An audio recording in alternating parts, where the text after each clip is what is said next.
12 de novembro de 2018, perdíamos uma lenda. Stanley Martin Lieber, escritor, editor, produtor, também conhecido como Stan Lee. Sem dúvida, eu não teria criado esse canal se não fosse por suas histórias e criações, que incluem X-Men, Homem-Aranha, Vingadores e tantos outros. Claro, ele não criou tudo sozinho. Nomes como Jack Kirby, Steve Ditko, Larry Lieber são alguns dos artistas que, em conjunto com ele, deram vida a esses personagens.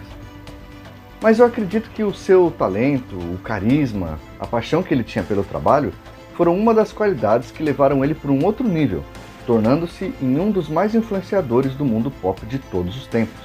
Tanto que ganhou a sua própria coleção de Funko com mais de 30 modelos diferentes, como esse daqui do Thor Ragnarok, que vai ficar comigo até o final do vídeo. Quando jovem, o Stan Lee foi influenciado por livros e histórias fantásticas e bem-humoradas que ele consumia, como uma série que tinha na década de 20 a 40 chamada Jerry Todd. Bom humor sempre foi uma marca registrada do Stan Lee, e certa vez ele explicou como ele criava o nome dos personagens. Ele dizia que ele sempre criava o nome lembrando o sobrenome, e é por isso que temos personagens como Peter Parker, Bruce Banner, Reed Richards e por aí vai. O Stan Lee deu vida a grandes personagens, e o que eu admiro e me identifico com ele é que ele sempre estava atento em tudo que acontecia ao seu redor e retratava isso nas suas histórias. O Homem de Ferro, por exemplo, foi baseado numa pessoa real, um homem chamado Howard Hughes.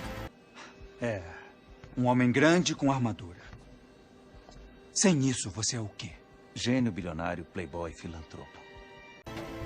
Quase isso. Ele foi aviador, engenheiro aeronáutico, industrial, produtor de cinema e diretor cinematográfico. O Hulk foi baseado no Frankenstein, mas com uma visão diferente do monstro criado. E o curioso é que na primeira edição o Hulk ele era cinza, mas como as gráficas eram muito ruins naquela época, cada página ele saía com um tom de cinza diferente. Então, na segunda edição mudaram ele para a cor verde, e é assim que conhecemos até hoje. Mas vale lembrar que eles retornaram em algumas ocasiões com o Hulk cinza, como na minissérie do Jeff Webb e Tim Sale. E o Homem-Aranha? O Homem-Aranha foi quase Mosquito Man, até então o personagem mais realista que ele havia criado. Um garoto franzino, impopular, nerd, sem dinheiro, sustentado pelos tios, órfão, tímido, com problemas de relacionamento. Era muito problema, né, gente? Mas mesmo assim, ele foi o personagem mais popular de todos. Em 2007, a Panini lançou aqui no Brasil As Incríveis Aventuras de Stan Lee, uma coletânea de histórias em que cada capítulo o Stan Lee vai encontrando seus personagens. Doutor Destino, Doutor Estranho, até mesmo o Homem-Aranha vai até a casa dele pedir ajuda. Escritas pelo próprio Stan Lee e desenhada por diversos artistas como Salvador Larroca, Ed McGuinness, Olivier Coipel, Alan Davis, enfim, é uma edição que não pode faltar na sua coleção. Outra história que talvez seja uma das mais conhecidas com Stan Lee é essa que eu guardo com carinho.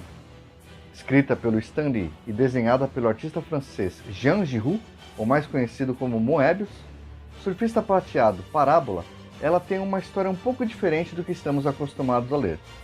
Ela tem uma pegada mais filosófica em como a humanidade reagiria ao Galactus, Devorador de Mundos, se ele chegasse aqui. Publicada em 1988, é uma história atemporal. Recomendo esse volume e é fácil de ser encontrado. A influência dos personagens criados pelo Stan Lee foram tão além que chegaram no mundo da música. Em 1977, o vocalista Gene Simmons da banda Kiss entrou em contato com o próprio Stan Lee, sugerindo uma parceria entre a Marvel e a banda. Então eles fizeram um teste na revista do Howard o Pato. Sim, o mesmo que apareceu em Guardiões da Galáxia e que também já teve seu próprio filme. A receptividade foi tão boa que em 78 a banda ganhou uma edição especial com 40 páginas, com participações do Homem-Aranha, Quarteto Fantástico, Vingadores, Defensores, enfim. A revista vendeu na época mais de 400 mil exemplares. Quase 10 anos depois, em 1987, o guitarrista Joe Satriani gravou o álbum intitulado Surfando com o Alien, com ninguém mais, ninguém menos que o Surfista Prateado na capa, recriando uma arte do John Burns. Porém, o valor do licenciamento foi ficando mais caro ao longo dos anos, e depois de 30 anos, no relançamento de luxo em 2019, acabou sendo substituída por uma guitarra cromada atravessando o espaço, remetendo ao personagem. Então, tivemos uma banda de rock que se tornaram personagens em quadrinhos, um personagem dos quadrinhos que se tornou uma capa de um álbum de rock, e agora uma banda de rock que gravou uma música sobre um personagem das histórias em quadrinhos. Olha, talvez uma das referências mais conhecidas. Era uma banda de Nova York formada em Fort Hills, no bairro do Queens, que por coincidência é exatamente o mesmo lugar onde originalmente morava sim, o amigão da vizinhança Homem-Aranha.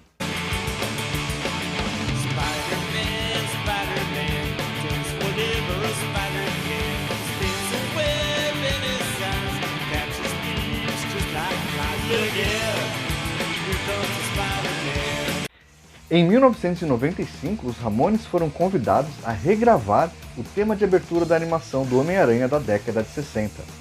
Essa música fazia parte de um álbum em que reunia várias regravações das animações da época, como Johnny Quest, Scooby-Doo, Speed Racer. Ah, e aqui no Brasil não foi diferente. Olha o que acontecia aqui na década de 70.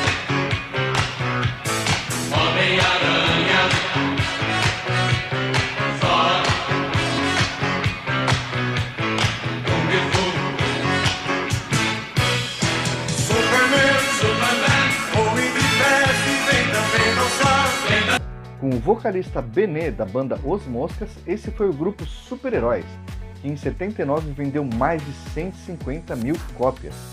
Certeza que esses caras são os pais da Carreta Furacão. Poderíamos fazer uma lista sem fim das referências e influências do Stan Lee e da Marvel no mundo pop. Mas mais do que isso, eu acredito que todos nós fomos influenciados de alguma maneira, adulto ou criança, talvez pelas histórias em quadrinhos, ou os filmes, as músicas, enfim. Eu mesmo lembro que quando eu era criança, eu ganhei uma caixa cheia de revista em quadrinhos do meu primo, e eu li e reli, sem saber que 30 anos depois ia estar aqui falando sobre isso. Mas e você? Qual foi a sua maior influência do Stan Lee ou da Marvel na sua vida? Comenta aqui, escreve qual que foram as animações, algum jogo de videogame? Explica pra gente. Aproveita e já dá o seu poderoso like, ou já se inscreve espetacularmente no canal, para que eu, Alessandro Marini, possa trazer mais conteúdo para você aqui no Multiverso dos Quadrinhos. Obrigado, Stan Lee.